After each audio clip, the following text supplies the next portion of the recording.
Okay let's go. अब मेरो खाना सुरु भइसक्यो बनाउनपट्टि म लागेँ। अब तोरीको तेल हालेँ। तपाईको यसमा मेथी स्टार्टमा मेथी हालेँ।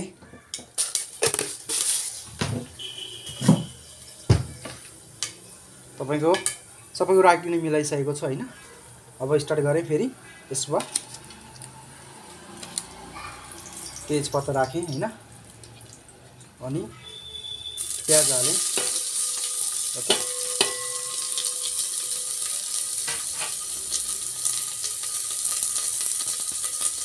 ओके, प्याज हल्का चलाइदिनु पर्यो।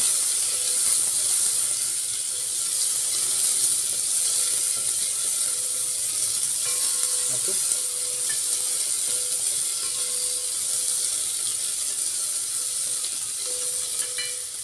हल्का रातो रातो गरेर भुट्नु पर्यो यसलाई।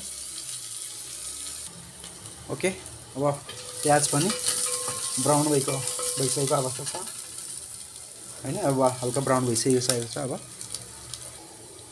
ओके, प्याज पनि ब्राउन भइसकेको अवस्था छ। अब यसमा चिकन एड गरिदिनु पर्यो हैन।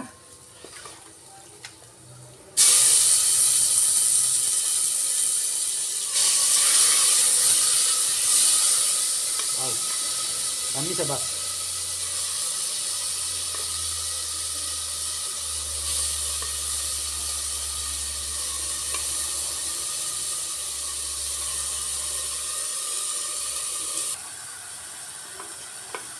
ओके,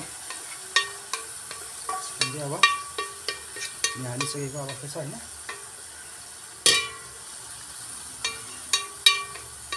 घरको चिज हो, अलिकति होटल जस्तो हुँदैन हैन। घरमा अलिकति सबै कुराको अप्ठ्यारो नै हुन्छ।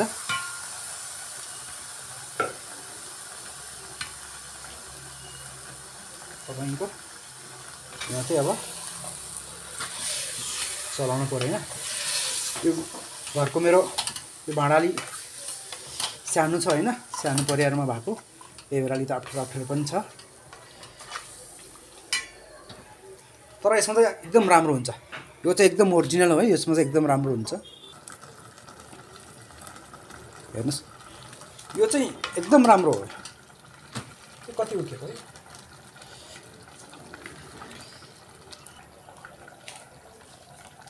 ओके, मेरो चाहिँ अब आधा पाकिसकेको छ हैन।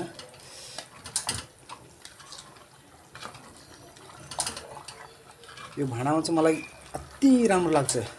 कुनै पनि खाना तपाईको मासु अथवा भात बनाउनुस्, यसमा बनाएको खाना चाहिँ मलाई एकदम राम्रो लाग्छ यो भाँडाको चाहिँ हैन। तर अरू भाँडामा पकाएर यो भाँडाको चाहिँ टेस्टै बेग्लै हुन्छ। हेर्नुस्, हजुरहरूले पनि खानुभयो होला सायद हैन। र जति पनि साथीहरू हुनुहुन्छ, तपाईहरु जहिले पनि यो भाँडाले नबनाएको साथीहरूले चाहिँ बनाएर एकचोटि खानुस्। यो अत्यन्तै राम्रो भाँडा लाग्छ मलाई चाहिँ यो भाँडा चाहिँ। ओके, आधा अब पाकिसकेको अवस्था छ।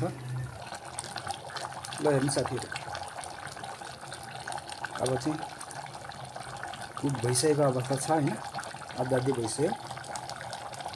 तपाईको कस्तो छ, कलर कस्तो छ, नखाइ नि खाम जस्तो छैन साथीहरू। सबैले भनेर चाहिँ सल्लाह र सुझाव दिनु होला है त। जस्तो लाग्यो त्यस्तै गर्नु होला। यसमा केही पनि छैन लुगाउनु पर्ने, घटाउनु पर्ने, बढाउनु पर्ने यसमा केही पनि छैन। सबै साथीहरूले चाहिँ आज फर्स्ट टाइमको ब्लग हो। सबैले सल्लाह सुझाव दिनु होला। मलाई भाँडामा बनाएको खाना चाहिँ मलाई अति नै राम्रो लाग्छ। यो चाहिँ मेरो सरेजको तौलो भन्छु हैन। यसलाई चाहिँ तौलो भनिन्छ। काठमाडौँमा काँचको पनि भन्छन्, यसलाई नाना किसिमले भन्दो रहेछ। तर म चाहिँ यसले चाहिँ चरेजको भन्छु हैन। यसमा बनाएको यो भाँडामा बनाएको खाना चाहिँ धेरै राम्रो हुन्छ। यसमा यो भाँडामा बनाएको स्वादै फरक हुन्छ। अरू भाँडामा बनाउनु र यो भाँडामा बनाउनु स्वादै नै फरक पर्छ। हेर्नुस्, त्यसै कारणले आज चाहिँ मासु बनाइराखेको छु। नानीको आज मेरो छोरीको बर्थडे। मैले आज बिरयानी बनाउने प्लान थिएँ, तर मैले बिरयानी क्यान्सल गरेर चिकन चाहिँ स्पेसल चिकन बनाएको छु हैन। अनि लङ राइस बनाउने तर्खारमा छु। ओके, यसलाई एकपल्ट अब चलाउन गइरहेको छु तपाईको एकचोटि है चलाएर। वाउ, भरे मकमक गइरहेको अवस्था छ। बासी मकमक हेर्नुहोस् त, हेर्नुहोस् त। वाउ, खतरा खतरा, धेरै राम्रो। यसलाई अब एकपल्ट फेरि ढाक्दिन पर्यो होइन। र तपाईको यता अब भातको लागि पानी पनि अब रेडी भइरहेको अवस्था छ होइन। यता अब भातको लागि पनि रेडी हुँदैछ। यता भातको लागि पनि अब भयो, यता मासु रेडी हुँदैछ होइन। चिकन आधा आधी पाइसकेको अवस्था छ। कस्तो हुँदैछ ल हेर्नुहोस्। Chicken curry ready. तपाईको अब यसमा धनिया जान्छ होइन। वाउ, धनिया भयो। अब उता पानी पनि रेडी हुँदैछ। ओके, अलमोस्ट अब चिकन करी अब रेडी भइसकेको अवस्था छ। यसमा धनिया थपिदिएको छ अझै हैन। तपाईको यसमा अझै धनिया एड भइसकेको अवस्था छ। हेरौँ साथीहरु कस्तो छ। तपाईको अब उता पानी पनि बोइल भइसकेको अवस्था छ। ओके, यता अब पानी पनि रेडी भइसकेको अवस्था छ। ओके, बोइल भइसकेको छ पानी पनि। ओके, अब यहाँ पानी बोइल भइसकेको अवस्था। चामल एड गरिदिन्छु यसमा हैन।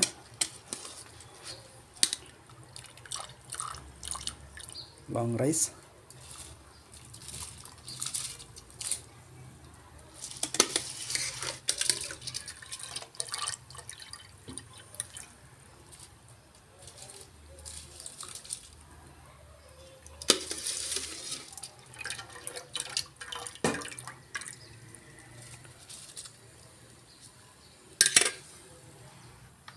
ओके, यहाँ राइस बोइल भइरहेको अवस्था छ। राइस मैले यहाँ लङ राइस हेर्न सक्नुहुन्छ। हाम्रो बासमती चाहिँ राम्रो खालको नै छ। नेवारी लङ राइस छ हैन, हेर्न सक्नुहुन्छ हजुरहरूले। यो चाहिँ राइस चाहिँ राम्रो बन्छ। यो चाहिँ राम्रो लङ राइस चाहिँ एकदम राम्रो हुन्छ हैन। यो चाहिँ मलाई चाहिँ यो मन पर्छ लास्टै नै। हेर्न सक्नुहुन्छ यो लङ राइसको चाहिँ खाना भनेकै नेवारी हैन। यो चाहिँ राम्रो हुन्छ, एकदम महँगो पनि पर्छ अरू भन्दा यो। ओके ओके, राइस पनि अब लगभग आधा आधी भइसकेको अवस्था छ। हाफ बोइल भइसकेको छ, हेर्न सक्नुहुन्छ। हेर्नुहोस् त, राइस पनि राम्रो छ नि, एकदम लङ भएर आउँछ हैन। यो त तपाईको अझै हाफ बोइल छ। अब तपाईले हेर्दै एकदम राम्रो। ओके ओके, अब खाना पनि रेडी भइसकेको छ। अब तपाईको यहाँनिर म घिउ चाहिँ 2 चम्मच घिउ हाल्न गइरहेको छु। मैले बिरयानी बनाउने भन्ने सोच थियो, तर बच्चाहरूलाई बिरयानी भन्दा पनि अस्ति बनाएर खाएपछि यसमा उनीहरूले धेरै खानाको इन्ट्रेस्ट गरे। सादा तरिकाले राइस सादा हुन्छ, चिकन अलिकति स्पाइसी भयो नि हैन। घिउ अलिकति बढाएर नै हालेको छु।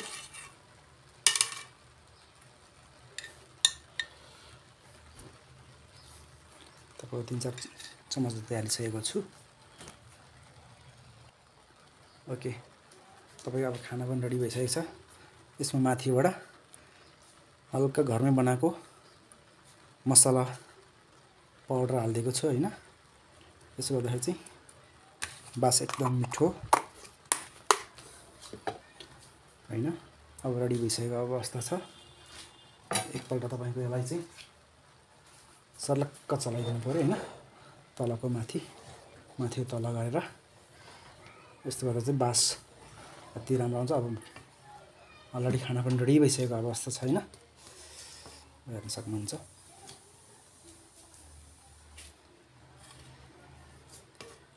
ल साथीहरु, भिडियो फर्स्ट टाइम बनाएको, हजुरहरुको चाहिँ सल्लाह सुझाव पाऊँ, सबैले माया गरिदिनु होला। अर्ग्यानिक चीजको खाना बनाएको रेसिपीहरु फेरि पनि लिएर आउने छु म। ओके, लगभग अब तपाईको खाना पनि रेडी भइसकेको अवस्था छ। एकचोटि अब भात चलाएर हेरौँ। ओ वाउ, ल धेरै राम्रो छ। ल हेर्नुस् हैन, सरर परेको छ राइस, हेर्नुस्। वाउ, ल हेर्नुस्, खतरा छ राइस चाहिँ है साथीहरु। ल अब खाना पनि रेडी भइसकेको अवस्था छ। बच्चाहरुलाई अब रेडी पारेर खाना खुवाउनेपट्टिको व्यवस्था मिलाउनु पर्ला। ल है त साथीहरु।